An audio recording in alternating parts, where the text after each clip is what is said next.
Okay, this is going to be a beginner UEFN tutorial on how to make a verse device that will allow the player to change their movement speed tunings between Chapter 4 movement and current BR. Why does this matter? Why is this important? Well, basically, the different movement speeds have different angles at which the player runs diagonally, and it also changes the speed a little bit. So, if we look here in the island settings, if we go down to locomotion, you can see if we change the preset to custom, you can change the movement speed tunings between current BR and Chapter 4 movement. Okay, but that's in the island settings, and you can't change those during gameplay. But now, with the new player movement device, we can. So here's how you set it up. So we need a player movement device, a switch device, and a trigger device. And that's it. Alright, I didn't change any of the settings yet. We're going to do that later. I just renamed them for now. Okay, so let's go to the Verse Explorer so we can start setting up our device.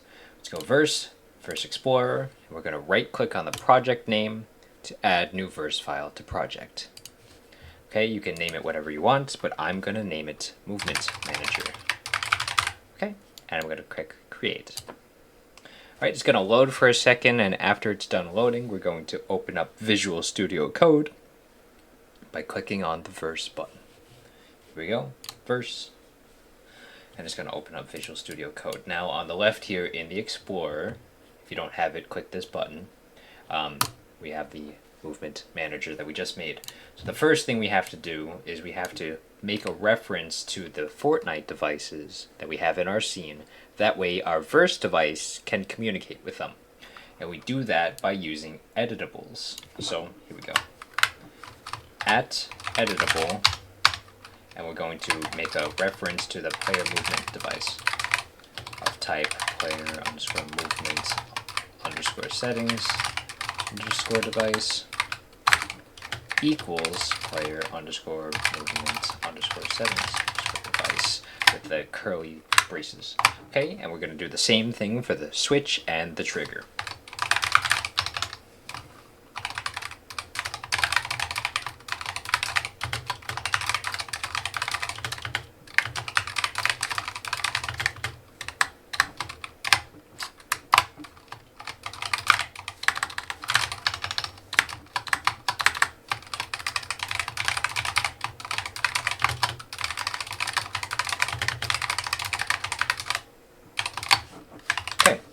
We're going to use a variable to define whether the new movement is enabled or not.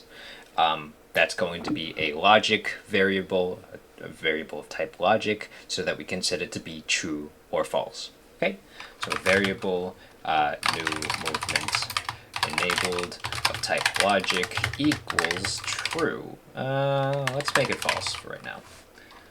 But you can set it to true. You'll just need to change some things later. All right. So in our onBegin, we're going to call a function that's going to basically set up our trigger to listen for when it's triggered. Okay.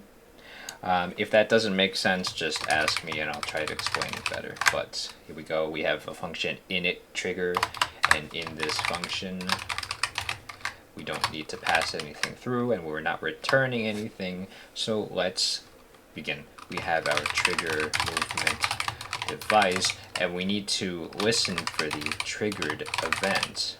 And when the triggered event happens, we're going to subscribe to it. That's what the listening is, and we're going to call a method when the triggered event occurs. We're going to name this method. Let's name it something like toggle movement speed. Something like that, right? Okay, and now in the triggered event, we need to pass in an optional agent. That's a little bit complex for the scope of this video, so just bear with me. Basically, an agent is a maybe agent. All right. So in our function for toggle movement speed, we're going to call the optional agent object our agent. So agent of type optional agent. Right, so now that matches what the triggered event was looking for. We're not returning anything, so void equals, and now here we go. if, let's instantiate, I guess is the term, player is our optional agent. If our optional agent is an agent, see, an optional agent, remember our maybe agent. If our maybe agent is an agent, let's call them player, right? You can name this whatever you want. You can name it player 1 if you want, but to keep it simple, it's just player. Okay, let's check and see if our new movement is enabled. So new movement enabled equals, let's start with false. So if the new movement is enabled, right, that's pretty straightforward. Let's set it to true. So if it's false, we're toggling it, we're going to change it to true. Okay? We're going to grab the reference to the switch device, and we're going to turn it on. We're going to pass in the player as our agent object. So the player here is an agent, right? Because we got that there. Okay, so yeah, we need to pass through an agent for the switch device's turn on function. You can see turn on here, we need an agent. Okay, so we're using the player for that purpose. Okay, so we're going to turn on the switch. That way visually the player can see that it's enabled. Okay, and then we are going to toggle movement. Now what is this? Something we didn't write yet. We're going to write that in a second. Now let's do the opposite. So if the new movement was already enabled, so if new movement enabled equals true, well, let's set it to false. Oops. And now let's turn off the switch.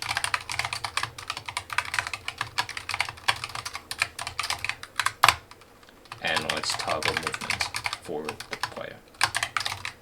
Okay. Now let's write the function to toggle the movement. We're going to pass in our player is of type agent, and we're not returning anything. Okay, now notice how those red squiggles went away for those, because now we have a valid reference to it, the function that it's calling. We just need to actually write the function. So here we go, toggle movement. So if the new movement is enabled, true, we're going to enable the player movement device. So player movement device dot enable. We're going to call the enable method on the player movement device, and we're going to add it to our player. Now you're probably going to be using this on a multiplayer map. So I'm going to call the add to all method, which adds it to all the players in the play space, or the island, I guess you could say. You can add it to a individual agent, for example, the instigator, which would be the person that interacted with the trigger, but that's a little bit less useful. If you do want to do it that way, you could just do it like that and reference the player that we're passing in. You see here, it's passing it into the method there. So okay, that's that, but we want to add it to all of the players in the experience. So add to all. Okay, and now let's do the opposite. So if the new movement is not enabled, or sorry, we're setting the new movement to false, we're going to remove the players from the player movement device, and then we're going to disable it.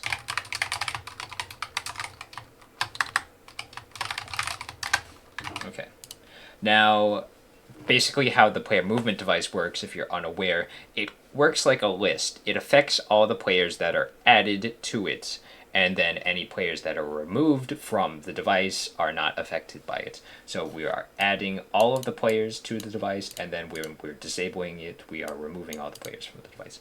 Now, why are we calling the enable and disable methods here? Basically, there's a bug where if, if the device is enabled, I don't really know how to explain it. I'm kind of just going to leave it at that. It's a bug fix. I'm just going to leave it at that. And basically, you only want it to be enabled while you actually have the new movement enabled. Okay, cool. So now that we have that, we're going to go over here to build verse code.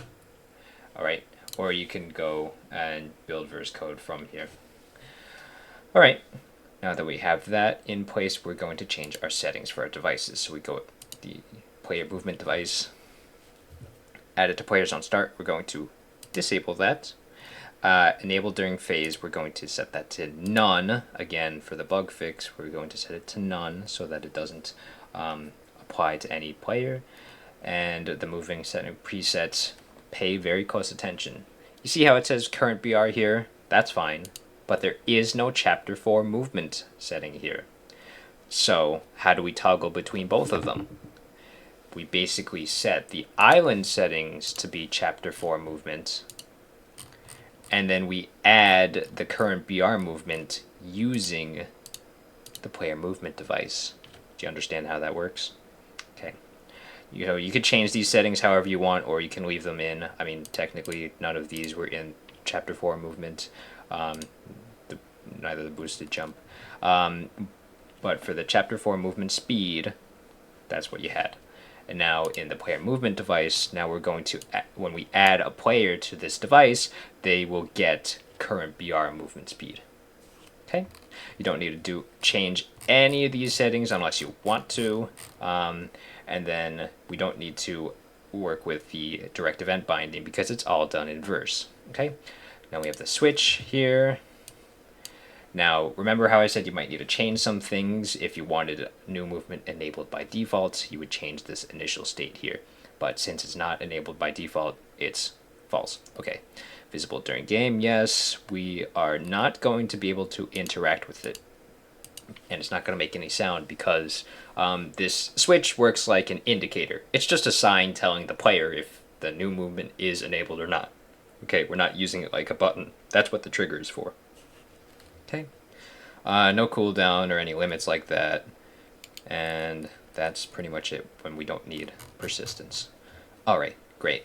And now the trigger, it's we're gonna keep it visible for right now, but when you have a button or a sign that you want to replace it with, just turn that off, make it invisible.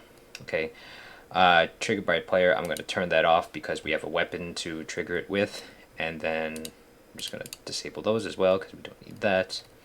We don't need the VFX or SFX. Well, I'll leave them on for right now, but you should probably turn that off for your map. And then receive damage when invisible, I'm going to turn that on so that way it'll still work when you need to turn or hide the trigger eventually. Okay, now that all of those are done, I'm going to press save real quick. And then I'm in the player movement settings, or your project name folder, you'll see the verse class for the verse device that we just finished working on. So I'm going to click and drag that into the scene. See, look at that. And now we have the editables that we exposed earlier. So what you could do is now go into these drop downs for each one of these editables and select the matching device. That's why I renamed them, so that they match the names of each of the editables that we exposed. Okay, great. So now that all of these editables are manually assigned, now remember, if they're not assigned, they will not work. Okay, you have to assign them.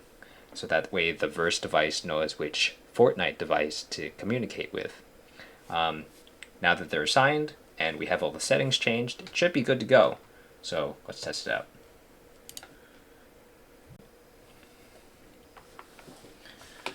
And if I pick up this assault rifle, you can see new movement is off. So if I start in the middle of this square here and I hold forward and right, you can see I reach about the middle here. And now that's with chapter 4 movement.